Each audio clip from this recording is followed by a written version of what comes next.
Muy bien, pues buenas tardes. Bienvenidos a la clase 1 de análisis del discurso político. Ya habíamos tenido una clase previa donde hablábamos un poquito sobre qué iba a tratar estas clases. Pues bueno, ahora sí vamos a entrar ya lleno en materia. La clase 1, el temario va a ser ¿qué es el poder? ¿Cuáles son los tipos de poder? ¿Qué es la política? ¿De dónde viene la palabra política y para qué se usa? ¿Para qué se usaba y para qué se usa ahora? ¿De dónde viene el poder público o qué es el poder público? ¿Cuál es la diferencia entre el poder de Estado y el poder de facto? Entonces, esos son los temas que vamos a estar viendo ahora. Les doy la bienvenida a esta clase, ya clase 1, ya no es la clase de muestra ni la clase de prueba. Entonces vamos a darle. Aquí en qué es el poder, me gusta esta explicación que nos da Robert Dahl. Es una explicación un poquito ingeniosa y tiene su porqué. La política o el estudio de la política moderna tiene más que ver con la ingeniería política que con una ciencia social. Se estudió como ciencia social durante muchos años, pero después de la Gran Guerra, la Guerra Mundial, se empieza a ver la política con un estudio un poquito más enfocado en la ingeniería, las matemáticas, la estadística. Entonces, Robert Dahl nos dice, A tiene poder sobre B en la medida en que puede lograr que B haga algo que de otra manera no hubiera hecho. Y esto aplica en muchas cosas. Podemos suponer, voy a dar muchos ejemplos en esta clase. Ustedes quieren ir a hacer una cosa al centro de su ciudad. Pero de repente, en el centro de la ciudad, cierran las calles. Por la razón que ustedes quieran. Ustedes ya no pueden ir a hacer eso que querían al centro de la ciudad. Tienen que ir a otro lado. Ese es algo que está fuera de su control. Eso es algo que alguien, algo o algunos tuvieron poder sobre ustedes de manera directa o indirecta. A veces, esta parte es importante, a veces las personas quieren usar el poder contra nosotros de manera directa. A veces no es contra nosotros, sino que es en general, o a veces simplemente es algo que sucede.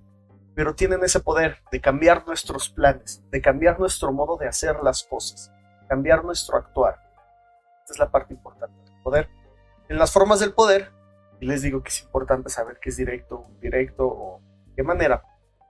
Tenemos 4 principales, estas nos las da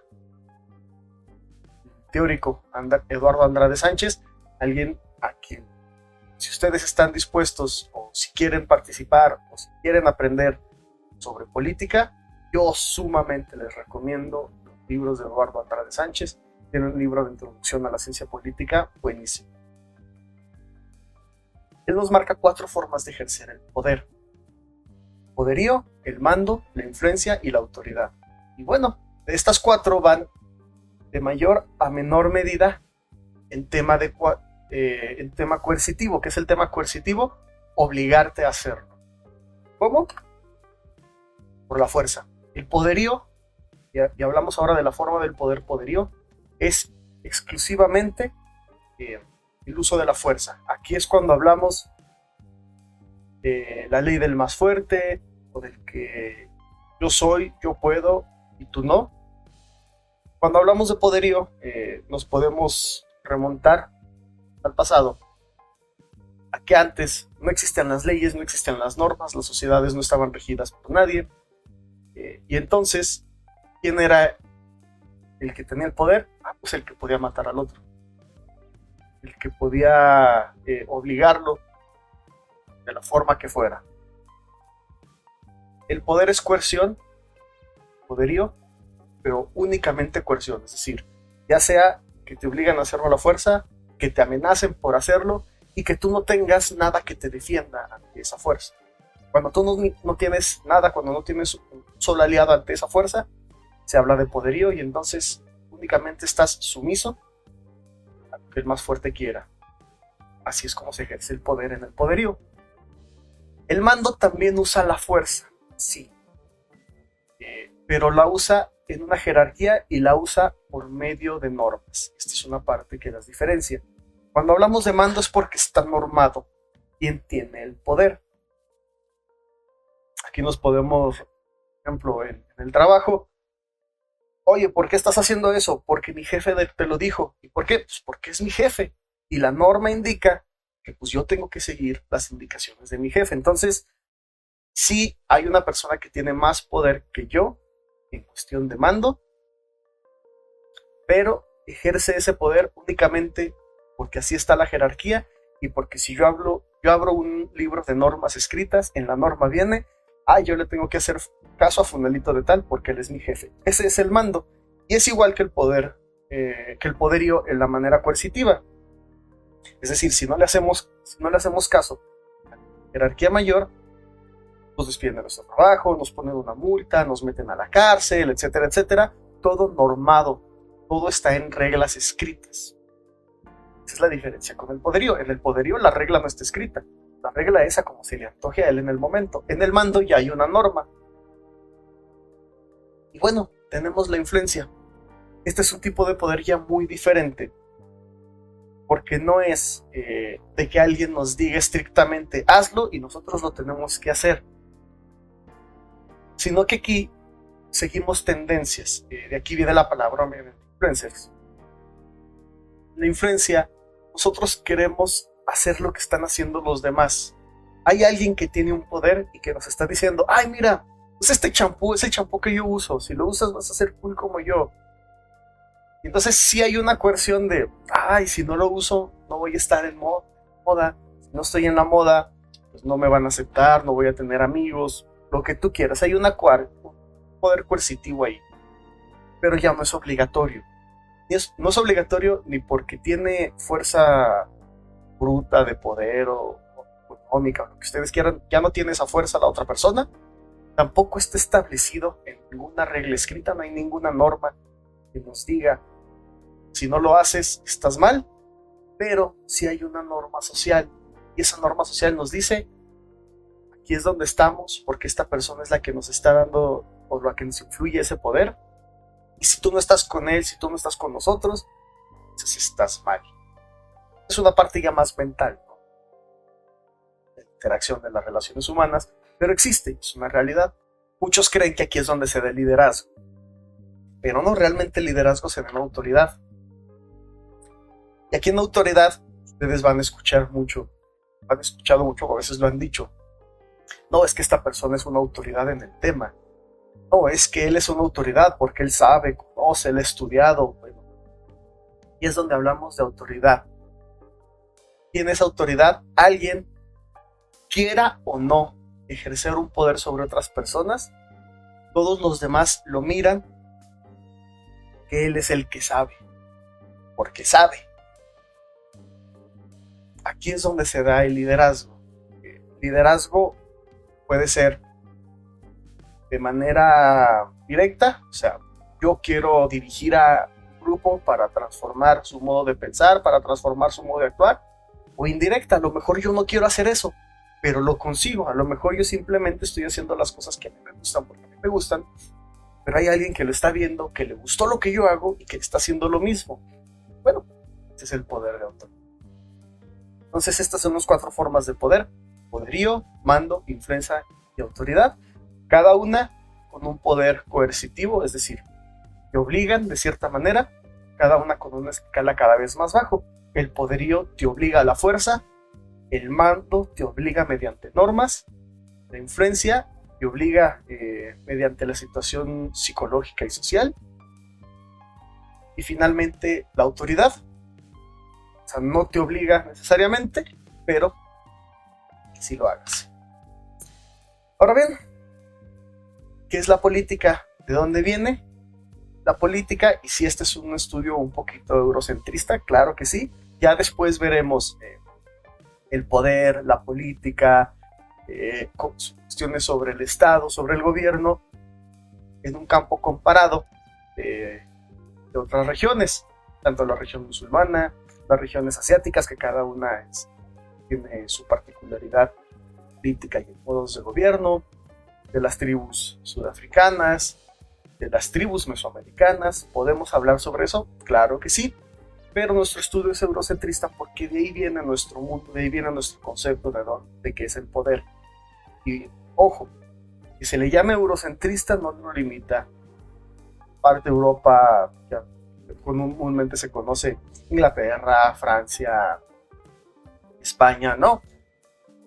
Hay que recordar que los rusos también se creen descendientes de la cultura romana, que son a su vez descendientes de la cultura griega.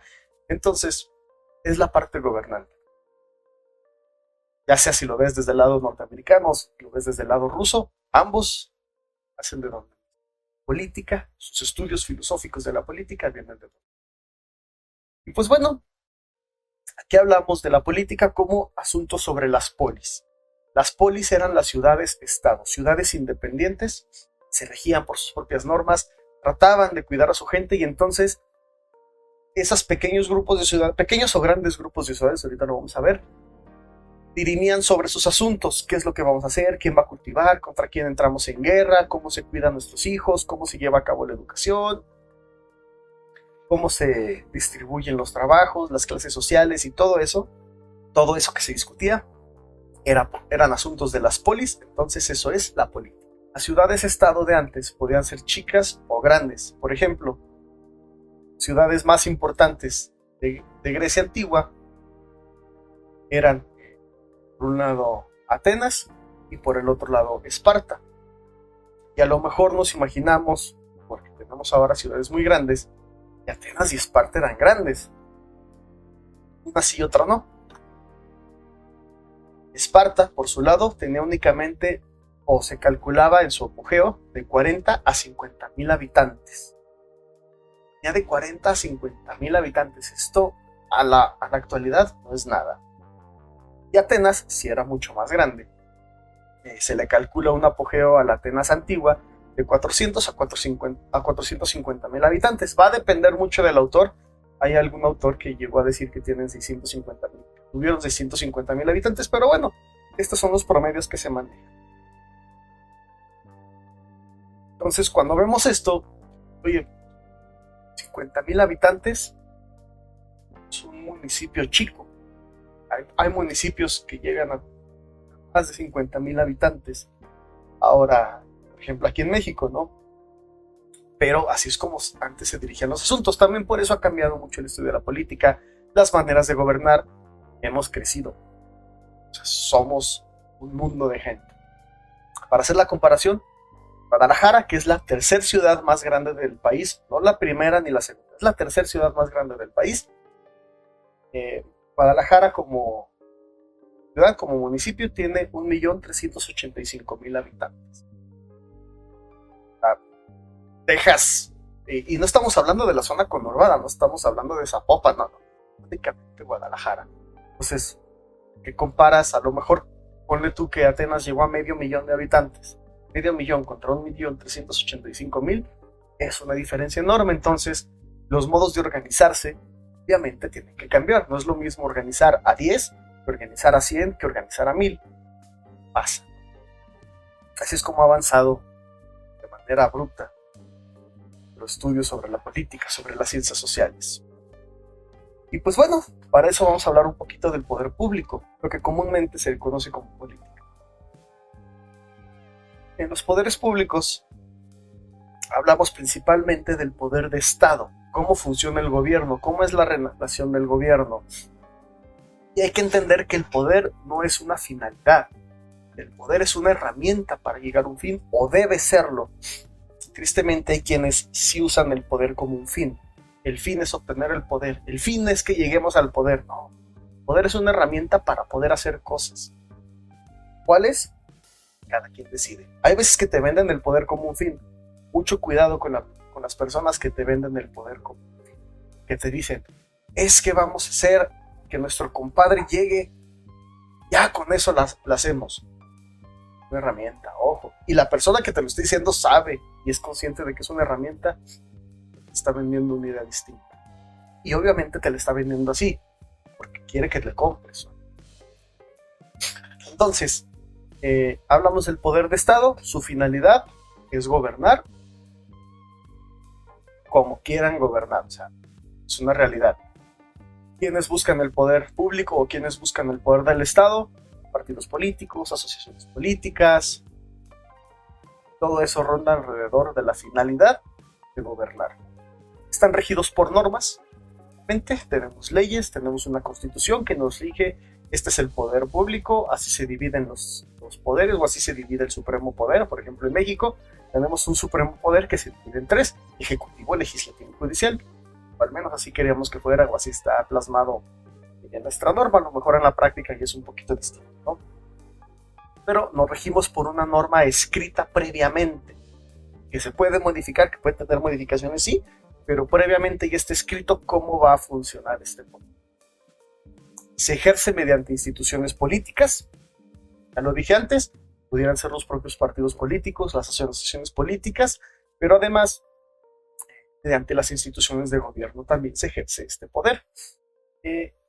Su forma de poder es el mando. Si nos regresamos,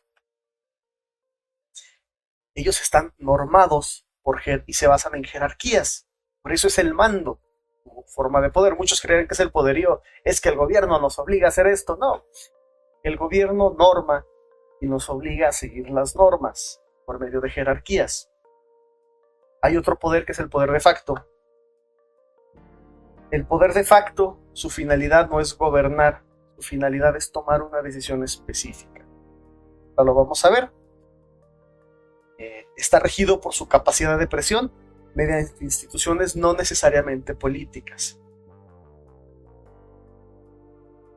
Lo vemos aquí con medios de comunicación. Los medios de comunicación, su fin no es gobernar, ellos no quieren gobernar, pero quieren tomar ciertas decisiones específicas de su área. Podemos hablar de la iglesia. La iglesia ya no trata de gobernar, ya no lo busca, sabe que es muy desgastante, pero quiere tomar decisiones específicas de su rubro. Ahora sí, todos. Podemos hablar de sindicatos, podemos hablar de grupos sociales, podemos hablar de movimientos sociales. Los movimientos sociales no tienen la finalidad de llegar al gobierno, tienen la finalidad de tomar decisiones, que no es lo mismo.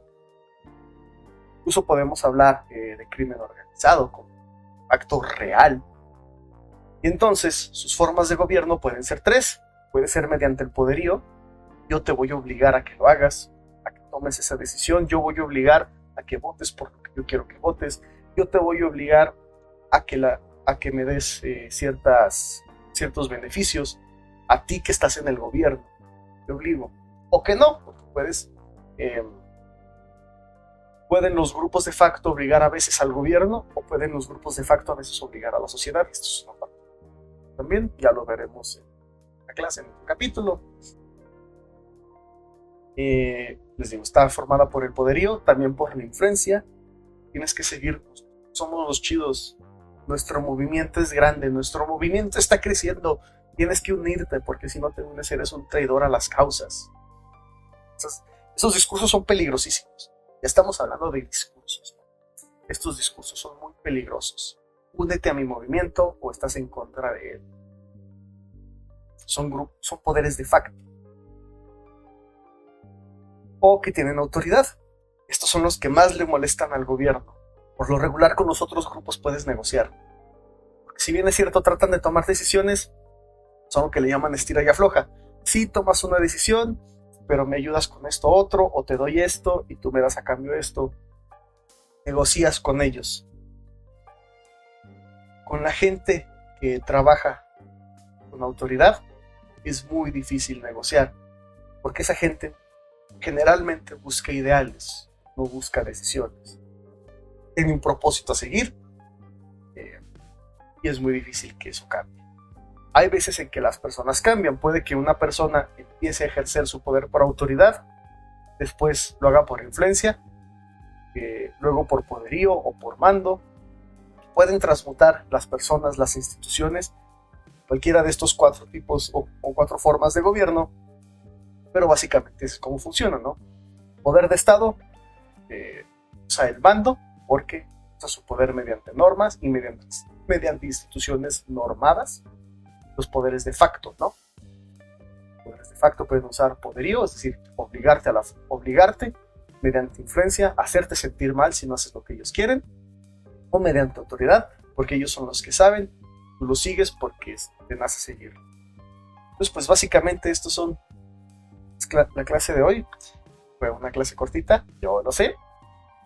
pero de eso se trata, de que aprendamos algo rápido, algo interesante. Si te gusta, déjamelo saber, es para que yo me desenvuelva. Si tú aprendes algo con eso, pues qué chido, si no, pues bueno. Yo te agradezco mucho que te hayas tomado el tiempo por estar aquí y pues bueno, nos vemos